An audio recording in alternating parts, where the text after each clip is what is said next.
तुलित बलधामं हेमशैलाभदेहम् दनुजवन कृशानुं ज्ञानिनामग्रगण्यं सकल गुण निधानं वानराणामधीशं रघुपति प्रिय भक्तं वात जातं नमामि।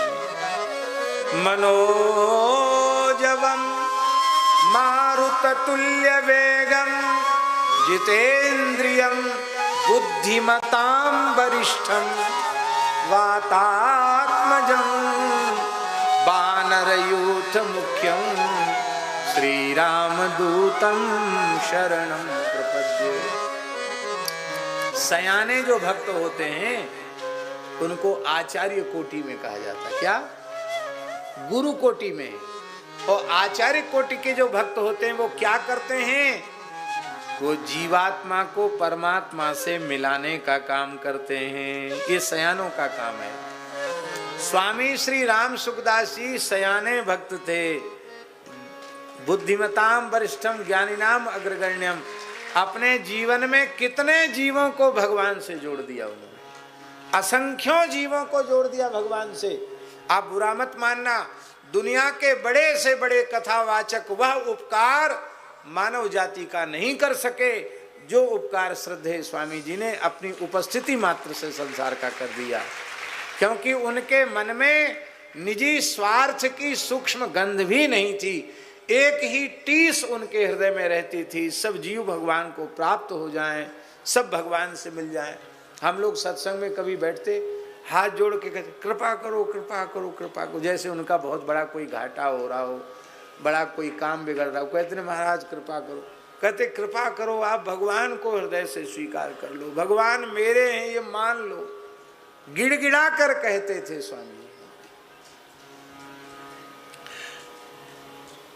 पता नहीं महाराज जी की स्मृति में है कि नहीं, ऋषिकेश की बात है। हमसे एक बार बोले पूज्य स्वामी जी, बोले हम एक चिंता में हमेशा रहते हैं। तो हमने कहा महाराज जी कौन सी चिंता में रहते हैं? बोले हम इस चिंता में रहते हैं कि भगवान को सबसे अधिक सस्ता कैसे बनाएं, इतना सस्ता बना दें, इतना सस्ता बना दें कि सबको भगवान मिल जाए।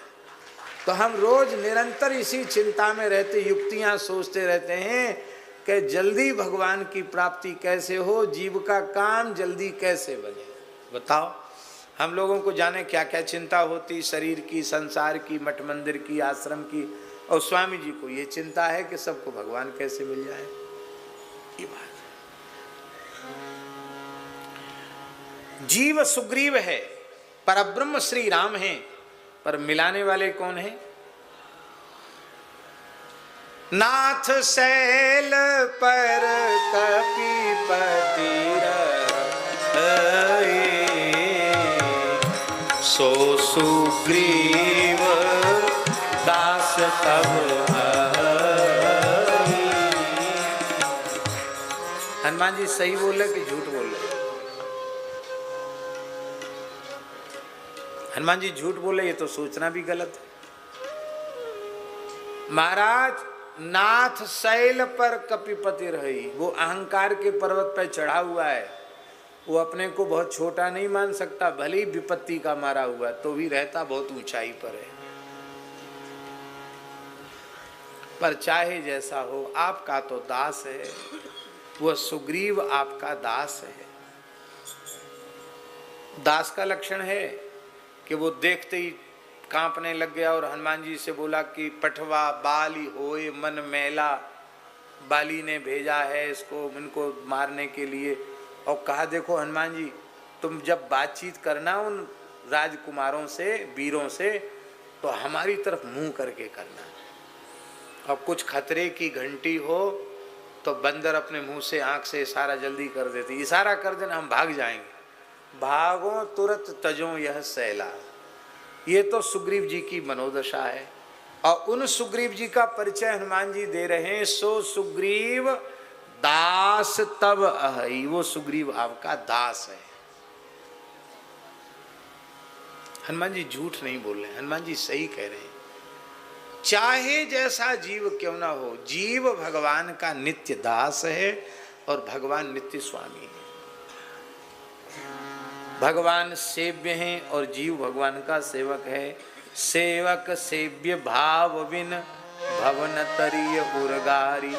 बस इस भाव को जीव भूल जाता है तो संत सद्गुरु कृपा करके उसको समझा देते हैं कि तुम राम जी के दास हो, राम जी तुम्हारे स्वामी हैं। तो हनुमान जी बोले वो तो भूला हुआ है कि मैं आपका दास हूं, पर गुरु जी को तो याद है कि ये आपका दास है। मैं जानता हूं सुग्रीव जीव है और जीव मात्र आपका नित्य दास है और आप जीव मात्र के नित्य स्वामी हैं। जब आप नित्य स्वामी हैं तो आपको उसे अंगीकार करना ही पड़ेगा। एक बात और सुन लीजिए, भगवान की एक प्रतिज्ञा है। क्या प्रतिज्ञा है? हमारी बात का यह आज से मत समझना कि सीधे सीधे भगवान किसी को स्वीकार नहीं करते, लेकिन हम जो कहना चाहते हैं उसको आप बहुत बारीकी से सुनना समझना।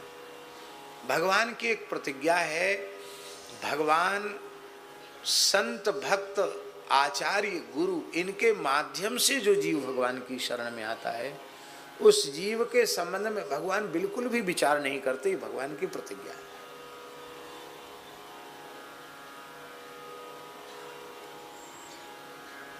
आप लोग बताओ, वह जीव जो सीधे सीधे भगवान से मिल गया हो,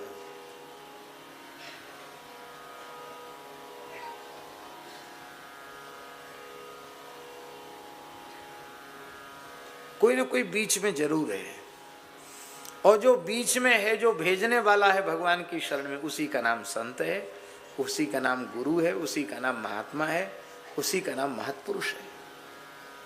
ध्रुव जी भगवान की ओर जाते हैं, नारद जी उनको मार्ग दिखाने चले आते हैं। शबरी कुछ नहीं जानती, सब कुछ छोड़ के जंगल में आ गई। मतंग ऋषि उसे भगवान का नाम सुनाते हैं और भजन की पद्धति बताते हैं, उससे भगवान की प्राप्ति होती है। कोई भी जीव। इसलिए मध्यस्थता की जो भूमिका है वो संत सद्गुरु आचार्य करते हैं, और उनके माध्यम से जो जीव भगवान की शरण में आता है उस जीव के गुण दोष का भगवान विचार नहीं करते। भगवान ने कहा, हनुमान जी ने कह दिया, बात पक्की हो गई। अब हमें कोई बायोडाटा चाहिए ही नहीं कि सुग्रीव जी का पूर्व जीवन कैसा है, कितने फुट कितने इंच के हैं, इनकी गलती क्या है, इनकी अच्छाई बुराई क्या, कुछ नहीं समझना। हनुमान जी ने कह दिया आपका दास है, हमने स्वीकार कर लिया। और दूसरा उदाहरण हम आपको दें, बस वो कह के हम पूरा कर देते। आज हम कम से कम 1 घंटा ज्यादा कथा कहे, वो बात कह के पूरा करते हैं। विभीषण जी उच्च कोटि के साधक हैं, लंका में रहकर साधन करते हैं, और अब तक उनको राम जी की प्राप्ति क्यों नहीं हुई?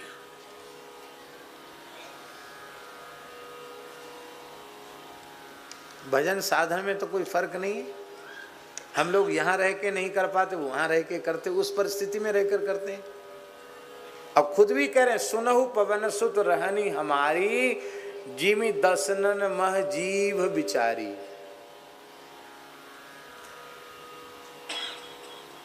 हनुमान जी के आने के बाद राम जी से क्यों मिलते हैं? उसका एक ही बात है, गुरु जी जब तक नहीं मिलते तब तक भगवान कैसे मिलेंगे? इसलिए हनुमान जी पहले मिल गए। हनुमान जी मिल गए, हनुमान जी ने कहा, अरे देख लो भाई, मुझे देख लो, मैं बंदर हूँ, सवेरे हमारा नाम लेने वाले का भी मंगल नहीं होता, मेरे जैसे पर राम जी ने कृपा कर दी, तो तुम तो बड़े साधक हो, तुम पर कृपा जरूर करेंगे। और विभीषण जी को हनुमान जी ने स्वीकार कर लिया और आश्वासन दे दिया कि तुमको राम जी के चरण कमल अवश्य मिलेंगे। कितने दिन बाद मिलेंगे बताओ? अरे हनुमान जी लंका जला के गए हैं, और उसके बाद जो बैठक हुई है उसी में तो ये सब चर्चा हुई, और उसी में विभीषण जी ने कहा, महाराज अब गलती तो आपकी है ही है, आप जानकी जी को वापस कर दो और तो ये लंका का विनाश रुक जाएगा। और रावण ने लात मारी, भगा दिया विभीषण को। तो कितने दिन बाद?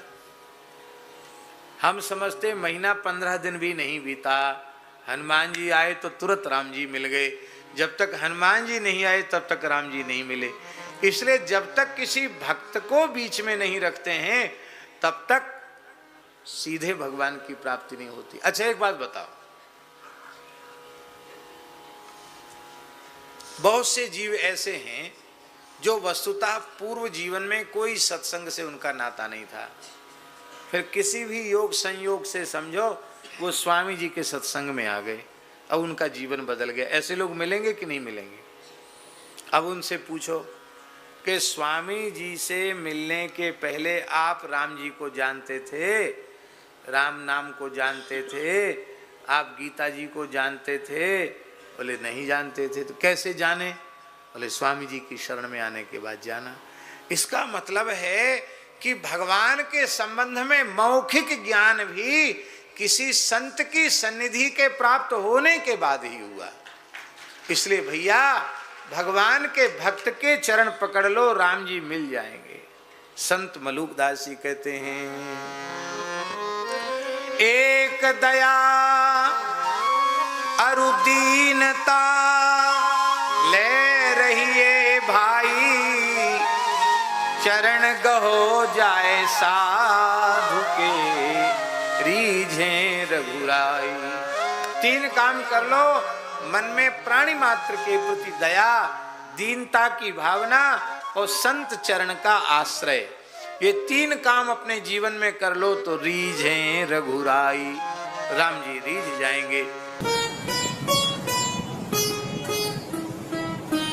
श्री सीताराम प्रतिदिन सत्संग एवं दर्शन के लिए श्री महाराज जी के ऑफिशियल चैनल को जरूर सब्सक्राइब करें।